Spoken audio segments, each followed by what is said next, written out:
Hi all welcome to ലേണിനോ. നമ്മുടെ ഇന്നത്തെ ടോപ്പിക് ഡേറ്റാബേസ് ഇൻഡിപെൻഡൻസ് ആണ്.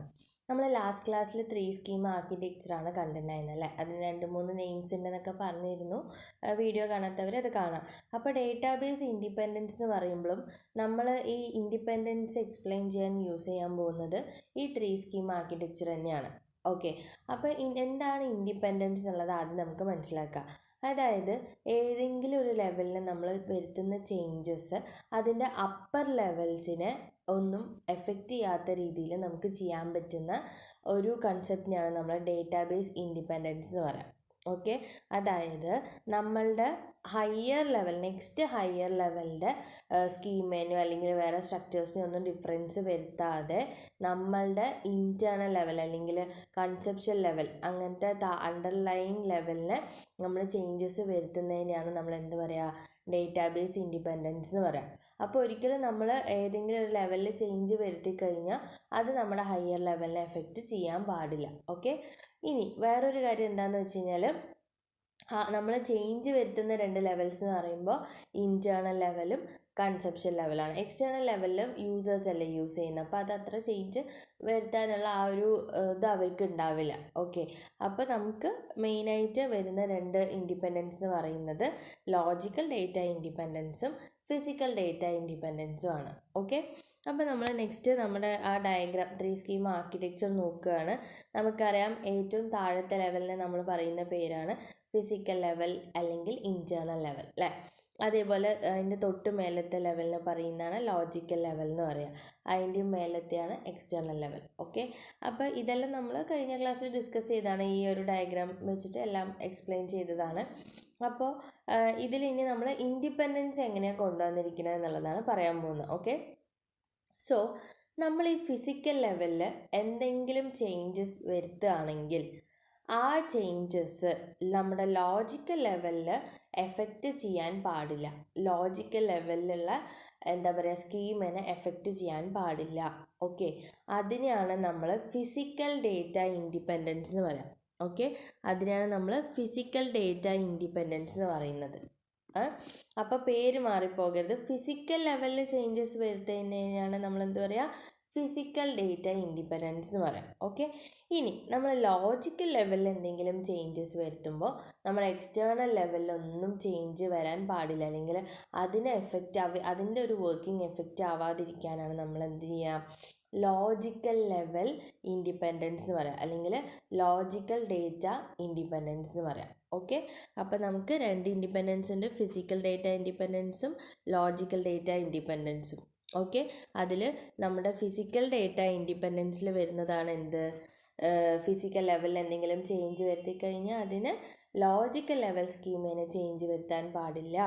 അതേപോലെ ലോജിക്കൽ ലെവലിൽ എന്തെങ്കിലും ചേഞ്ചസ് വരുത്തി കഴിഞ്ഞാൽ അത് എക്സ്റ്റേർണൽ ലെവലിൽ എഫക്റ്റ് ചെയ്യാൻ പാടില്ല. ഇങ്ങനെ ഒരു രീതിയിൽ നമ്മൾ ചേഞ്ചസ് കൊണ്ടുവരുന്നതിനെയാണ് നമ്മൾ എന്താ പറയുക, ഫിസിക്കൽ ഡേറ്റ ഇൻഡിപെൻഡൻസ് അല്ലെങ്കിൽ ലോജിക്കൽ ഡേറ്റ ഇൻഡിപെൻഡൻസ് എന്ന് പറയാം. ഓക്കെ, അപ്പോൾ നമുക്ക് ഓരോന്നായിട്ട് നോക്കാം. ആദ്യം നമ്മൾ ലോജിക്കൽ ഡേറ്റ ഇൻഡിപെൻഡൻസ് ആണ് നോക്കുന്നത്. നമുക്കറിയാം ലോജിക്കൽ ലെവൽ അല്ലെങ്കിൽ കൺസെപ്ഷൻ ലെവലിൽ വരുന്ന ചേഞ്ചസിനെ ഒരിക്കലും നമ്മുടെ എക്സ്റ്റേർണൽ ലെവലിൽ ചേഞ്ച് എഫക്റ്റ് ചെയ്യാൻ പാടില്ല. നമ്മുടെ എക്സ്റ്റേർണൽ ലെവലിനെ എഫക്റ്റ് ചെയ്യാൻ പാടില്ല. അതിനെയാണ് നമ്മൾ ലോജിക്കൽ ഡേറ്റ ഇൻഡിപെൻഡൻസ് എന്ന് പറയുന്നത് അല്ലേ. ഇനി logical data independence refers to the characteristics of being able to change the conceptual schema without having to change the external schema. അതായത് നമുക്ക് കൺസെപ്ച്വൽ സ്കീമിൽ എന്തെങ്കിലും ചേഞ്ചസ് നമ്മൾ കൊണ്ടുവരിക, പക്ഷെ നമ്മളുടെ എക്സ്റ്റേണൽ സ്കീമിൽ ഒരു ചേഞ്ച് വരുത്താതെ അല്ലെങ്കിൽ അതിനെ എഫക്റ്റ് ചെയ്യാതെ നമ്മൾ ചെയ്യുന്നതിനാണ് നമ്മൾ ലോജിക്കൽ ഡേറ്റ ഇൻഡിപെൻഡൻസ് എന്ന് പറയാം. ഓക്കെ, ഇനി logical data independence is use to separate the external level from the conceptual view. നമ്മുടെ ലോജിക്കൽ വ്യൂ അല്ലെങ്കിൽ ലോജിക്കൽ ലെവലിന് എന്താ പറയുക, എക്സ്റ്റേണൽ ലെവലിൽ നിന്നും നമ്മളൊരു സെപ്പറേഷൻ ആയിട്ടാണ് ഈ ലോജിക്കൽ ഡേറ്റ ഇൻഡിപെൻഡൻസിന് പറയുന്നത്. ഇനി logical data independence occurs at the user interface level. അതായത് നമ്മളുടെ യൂസേഴ്സ് എന്ന് പറയുമ്പോൾ എക്സ്റ്റേണൽ ലെവലിലാണ് വരിക. അപ്പം നമ്മൾ ആ ഒരു ഇൻഡിപെൻഡൻസ് കൊണ്ടുവരേണ്ടത് എവിടെയാണ്? ആ യൂസർ ഇൻ്റർഫേസ് ലെവലാണ്. അതായത് യൂസറുടെ ഒരു ഇൻ്റർഫേസ് ആണ് നമ്മൾ ആക്ച്വലി ഇപ്പോൾ എന്തെങ്കിലും ഒരു ആപ്പ് അല്ലെങ്കിൽ നമ്മളിപ്പോൾ ആമസോൺ എന്ന് പറയുന്ന ഒരു സൈറ്റ് ഓപ്പൺ ചെയ്ത് കഴിഞ്ഞാൽ തന്നെ നമുക്ക് കാണുന്ന ആ ഒരു ഡീറ്റെയിലിംഗ് ഉണ്ടല്ലോ, ഒരു സൈറ്റ് ഉണ്ടല്ലോ, ആ സംഭവത്തിലാണ് നമ്മൾ ഇൻ്റർഫേസ്, അതായത് GUI അല്ലെങ്കിൽ യൂസർ ഇൻ്റർഫേസ് എന്ന് പറയാം.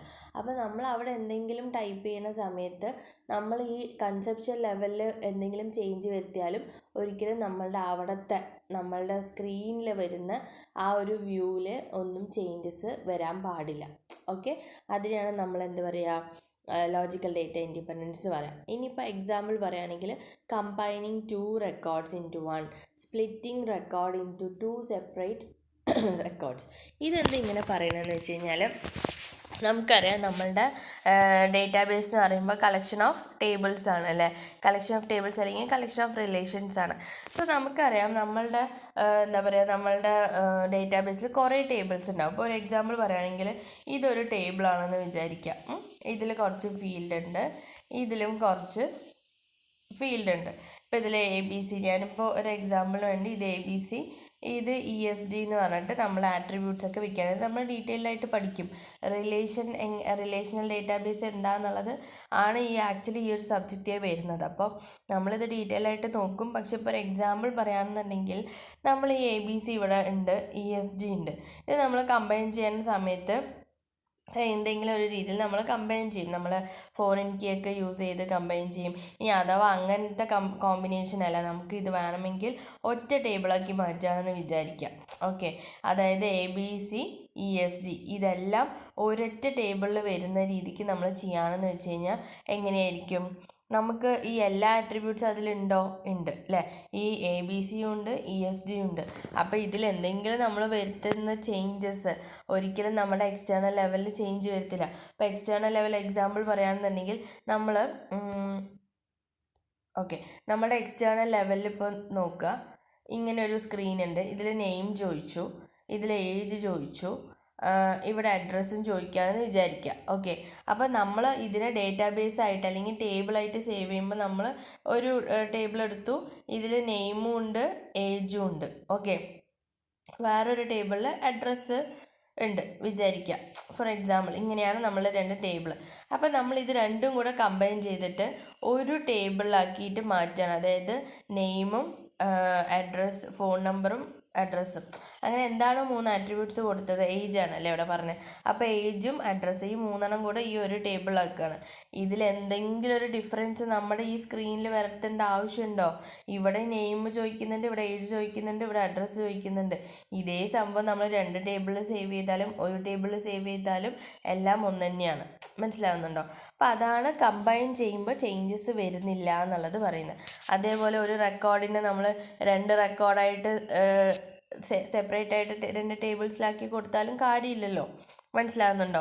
അപ്പോൾ അതാണ് നമ്മളുടെ പറയുന്നത്. ഒരു റെക്കോർഡ് എന്ന് ഉദ്ദേശിക്കുന്നത് എന്താണെന്ന് വെച്ച് കഴിഞ്ഞാൽ, ഇവിടെ റെക്കോർഡ് എന്ന് പറയാൻ ഉദ്ദേശിക്കുന്നത് എന്താണെന്ന് വെച്ച് കഴിഞ്ഞാൽ, ഒരു റെക്കോർഡ് എന്ന് പറയുമ്പോൾ നമ്മളുടെ ഒരു റോനെയാണ് പറയുന്നത്. മനസ്സിലായോ? അപ്പോൾ ഒരു റോനെ നമ്മളൊരു റെക്കോർഡായിട്ട് അല്ലെങ്കിൽ ടബിളായിട്ട് പറയുമ്പോൾ ആ ഒരു റോയിലത്തെ അല്ലെങ്കിൽ നമ്മൾ ഇപ്പോൾ ഒരു ടേബിളിൽ നമ്മൾ 2 ആട്രിബ്യൂട്ട്സ് ഒരു ടേബിളിലോട്ട് മാറ്റി ഇതിനെ സെപ്പറേറ്റ് ആക്കി എന്ന് വെച്ച് കഴിഞ്ഞാൽ ആക്ച്വലി നമ്മൾ അവിടെ സ്പ്ലിറ്റ് ചെയ്യുന്നത് എന്തിനാണ്? ഒരു റോ അല്ലെങ്കിൽ ഒരു റെക്കോർഡിനെയല്ലേ നമ്മൾ സ്പ്ലിറ്റ് ചെയ്യുന്നത്. അതാണ് അങ്ങനെ പറയുന്നത് കേട്ടോ. ജസ്റ്റ് നിങ്ങൾക്കൊന്ന് മനസ്സിലാവാൻ വേണ്ടി പറഞ്ഞു എന്നേ ഉള്ളൂ. അപ്പോൾ അങ്ങനെ നമ്മൾ സ്പ്ലിറ്റ് ചെയ്താലും ഈ ചേഞ്ചസ് ഒന്നും നമ്മളുടെ എക്സ്റ്റേണൽ ലെവലിന് ചേഞ്ച് വരുത്തില്ല. ഓക്കെ, അപ്പോൾ അതിനാണ് നമ്മൾ ലോജിക്കൽ ഡേറ്റ ഇൻഡിപെൻഡൻസ് പറയുന്നത്. ഇനി നമുക്ക് നെക്സ്റ്റ് നോക്കാം ഫിസിക്കൽ ഡേറ്റ ഇൻഡിപെൻഡൻസ്.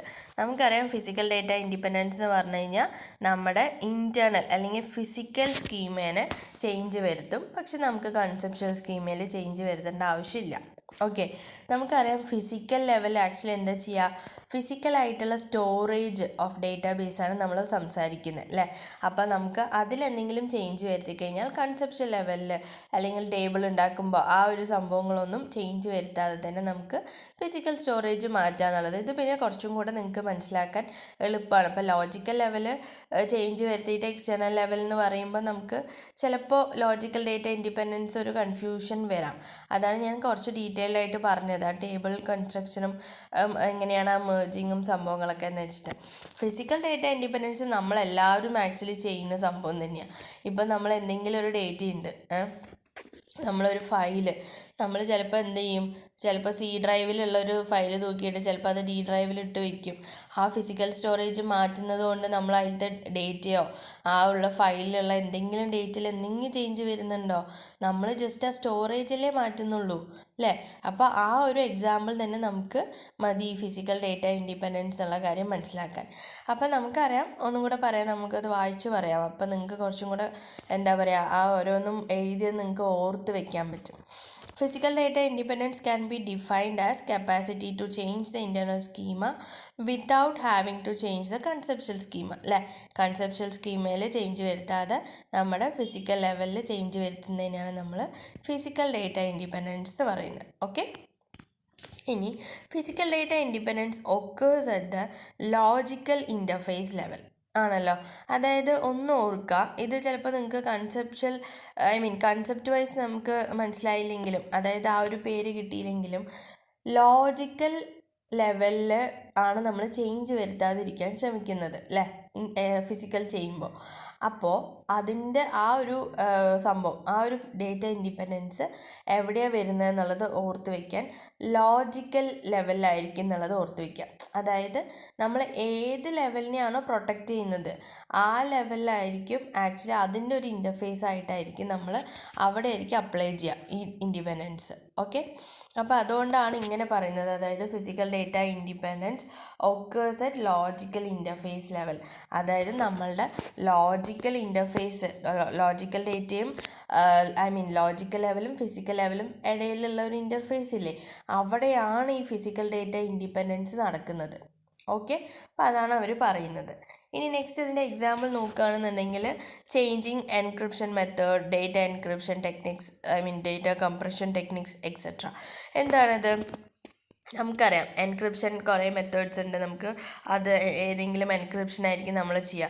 അതേപോലെ ഡേറ്റ കംപ്രഷൻ ടെക്നിക്സ്, അതായത് ഇപ്പം നമ്മൾ കുറച്ച് ഫയൽസ് ഉണ്ട്, നമുക്ക് ചിലപ്പോൾ വിൻസിപ്പ് വെച്ചിട്ടായിരിക്കും നമ്മൾ കംപ്രസ് ചെയ്യുക, അല്ലെങ്കിൽ റാർ ഫയൽസ് ആയിട്ടായിരിക്കും ചെയ്യുക. അപ്പം അങ്ങനത്തെ ചേഞ്ചസ് ഒന്നും ഒരിക്കലും ഏതിൽ നമ്മൾ സിപ്പ് ചെയ്താലും നമുക്ക് ഏതിൽ നമ്മൾ കംപ്രസ് ചെയ്താലും നമുക്ക് ഒരിക്കലും ഡേറ്റയിൽ ചേഞ്ച് വരുന്നില്ലല്ലോ. അതേപോലെ ഡേറ്റാബേസിൽ എവിടെയെങ്കിലും കൊണ്ടുപോയിട്ട് ഇപ്പോൾ നമ്മൾ ലോക്കൽ സെർവറിൽ നിന്ന് ക്ലൗഡ് സെർവറിലോട്ട് മാറ്റി, അത് ആക്ച്വലി എന്താ സംഭവിക്കുന്നത്, നമ്മളൊരു ഫിസിക്കൽ സ്റ്റോറേജ് അല്ലെങ്കിൽ ഒരു ലൊക്കേഷനാണ് മാറ്റുന്നത്. അത് മാറ്റിയാലും നമുക്ക് ഒരിക്കലും എന്ത് വരുന്നില്ല, നമ്മളുടെ എന്താ പറയുക ലോജിക്കൽ സ്കീമയിൽ ചേഞ്ച് വരുന്നില്ല. മനസ്സിലാകുന്നുണ്ടോ? അപ്പോൾ അതാണ് നമ്മളുടെ ഫിസിക്കൽ ഡേറ്റ ഇൻഡിപെൻഡൻസ് പറയുന്നത്. ഓക്കെ, അപ്പോൾ നമ്മൾ ഇന്ന് 2 ഡേറ്റ ഇൻഡിപെൻഡൻസ് ആണ് കണ്ടത്. ഏതൊക്കെയാണ്? ഫിസിക്കൽ ഡേറ്റ ഇൻഡിപെൻഡൻസും ലോജിക്കൽ ഡേറ്റ ഇൻഡിപെൻഡൻസും. ആക്ച്വലി ഇതിന്ന് ക്വസ്റ്റ്യൻ വരാൻ ചാൻസ് ഉള്ളത് എന്താണെന്ന് വെച്ച് കഴിഞ്ഞാൽ, ഒന്നില്ലെങ്കിൽ നമുക്ക് ഈ ഫിസിക്കൽ ഡേറ്റ ഇൻഡിപെൻഡൻസിൻ്റെ എക്സാമ്പിൾ ഏതെങ്കിലും ഒന്ന് തന്നിട്ട്, ഇപ്പോൾ പറയണം അവർ ഡേറ്റാബേസ് ഇങ്ങനെ ചേഞ്ച് ചെയ്യുന്ന ആ ഒരു സംഭവത്തിന് ഏത് ഡേറ്റ ഇൻഡിപെൻഡൻസ് ആയിട്ടാണ് പറയുക, അങ്ങനെ ഒരു ക്വസ്റ്റ്യൻ വരാൻ ചാൻസ് ഉണ്ട്. അല്ലാന്നുണ്ടെങ്കിൽ അത് തന്നെയായിരിക്കും ലോജിക്കൽ ഡേറ്റ ഇൻഡിപെൻഡൻസിലും എന്തെങ്കിലും അതിൻ്റെ ഒരു എക്സാമ്പിൾ, ഇപ്പോൾ മേർജിങ് ഓഫ് 2 റെക്കോർഡ്സ് അങ്ങനെ എന്തെങ്കിലും തന്നിട്ട് ഇത് ഏത് ഡേറ്റ ഇൻഡിപെൻഡൻസ് ആണെന്ന് പറഞ്ഞിട്ട് ചോദിക്കാം. 4 ഓപ്ഷൻ അവർക്ക് ഇടാൻ എളുപ്പമല്ലേ. ഇനി അടുത്തത് വേറൊരു വരാനുള്ള ചാൻസ്, ഫിസിക്കൽ ഡേറ്റ ഇൻഡിപെൻഡൻസ് ഏത് ലെവലിൽ അല്ലെങ്കിൽ ഏത് ഇൻ്റർഫേസ് ലെവലിലാണ് ഒക്കർ ചെയ്യുന്നതെന്ന് ചോദിക്കാം. അപ്പോൾ നമ്മൾ ലോജിക്കൽ ഇൻ്റർഫേസ് ലെവൽ എന്ന് പറയും, അല്ലെങ്കിൽ മറ്റേ യൂസർ ഇൻ്റർഫേസ് ലെവൽ എന്ന് പറയും. അപ്പോൾ അങ്ങനത്തെ ക്വസ്റ്റ്യൻസ് ഇവിടെ നിന്ന് വരാനുള്ള ചാൻസ് കാണുന്നുള്ളൂ. ഓക്കെ, അപ്പോൾ രണ്ടും പഠിക്കുക കേട്ടോ.